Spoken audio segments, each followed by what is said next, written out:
Good morning, students. I am Mrs. Amrita Ekta, and we'll continue with chapter 10.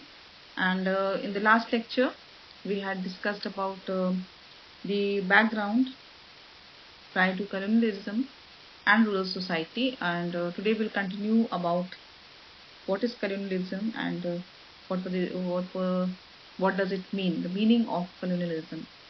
So students, पिछले lecture में हमने उपनिवेशवाद के बारे में शुरुआत की थी, लेकिन हमने उसकी भूमिका के बारे में और उपनिवेशवाद के पूर्व, ब्रिटिश ईस्ट इंडिया कंपनी के पूर्व भारत की जो क्या स्थिति थी, भारत एक ग्रामीण प्रधान देश था, इसके बारे में हमने चर्चा की थी।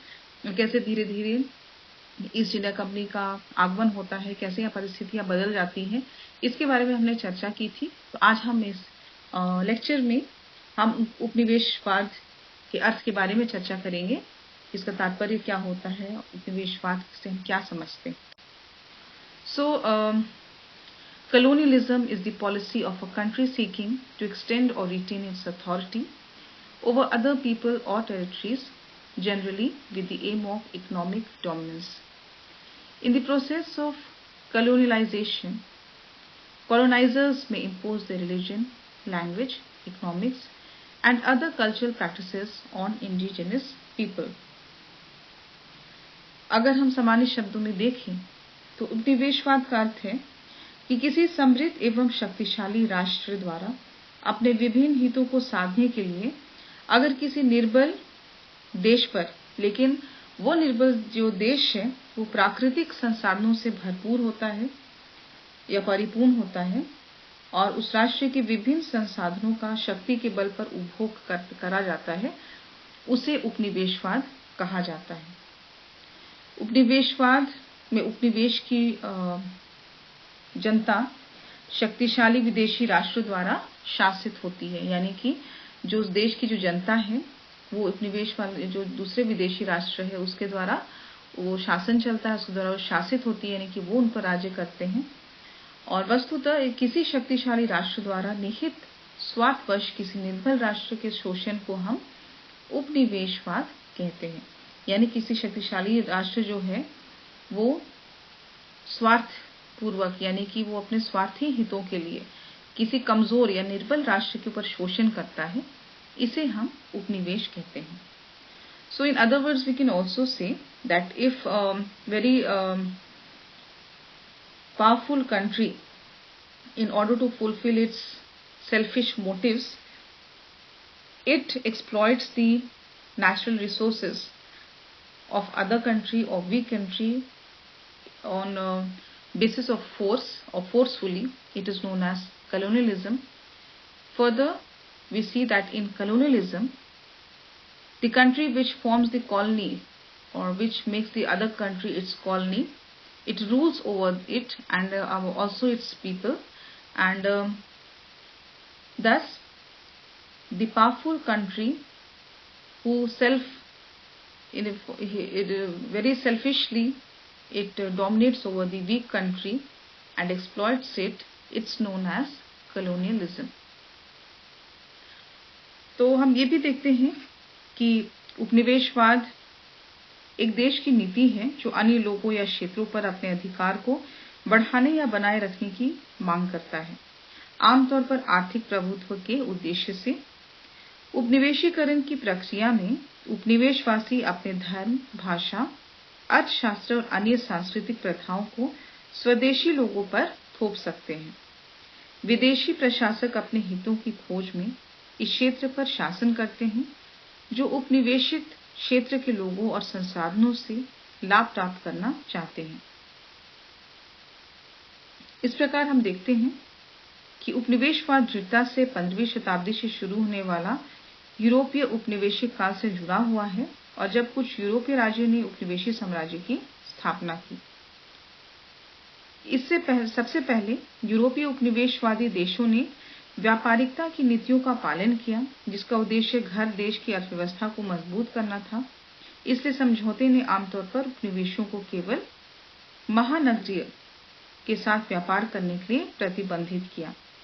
लेकिन 19वीं शताब्दी के मध्य तक हालांकि ब्रिटिश साम्राज्य ने व्यापारिकता और व्यापार प्रतिबंधों को छोड़ दिया और कुछ प्रतिबंधों या शुल्कों के साथ मुक्त व्यापार के सिद्धांत को अपनाया। ईसाई मिशनरी यूरोपीय नियंत्रित उपनिवेशों के सभी व्यावहारिक रूप से सक्रिय थे क्योंकि महानगर ईसाई थे। इतिहासकार भी उन्होंने भी गणना की कि औद्योगिक क्रांति से पहले यूरोपीय पहले से ही कम से कम 35% ग्लोब को नियंत्रित करते थे और 1914 तक विश्व के 84% पर वे हासिल करने लगे।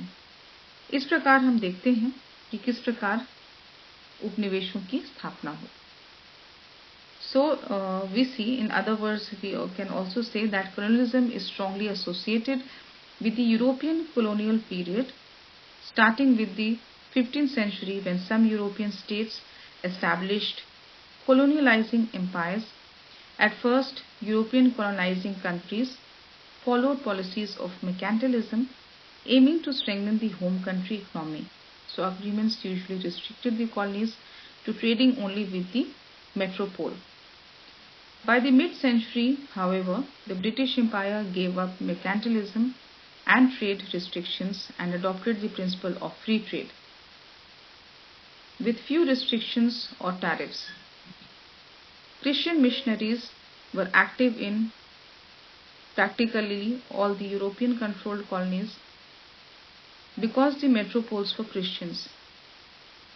Historian Philip Hopman calculated that by 1800, before the Industrial Revolution, Europeans already controlled at least 35% of the globe, and by 1914, they had gained control of 84% of the globe. Next, we see how colonialism had started. The British company called the East India Company set up trading posts in India in the early 1600 AD. The Indian government was able to keep trading in control. When the Mughal Empire began to collapse, the East India Company took advantage of the situation. यहाँ हम देखते हैं कि कैसे British east India company 1600 ईस्वी में भारत आती है। उनका उद्देश्य सिर्फ व्यापार रहता है और लेकिन धीरे धीरे यहाँ की परिस्थिति का लाभ उठाकर वो एक प्रशासन करने वाली कंपनी के रूप में परिवर्तित हो जाती है। यहाँ पर जैसे मैंने पहले ही चर्चा की थी कि मुगल साम्राज्य धीरे धीरे अपने पतन की ओर जा रहा था। यहाँ पर एकता की कमी थी और इसी का लाभ उठाते हुए उन्होंने धीरे धीरे यहाँ पर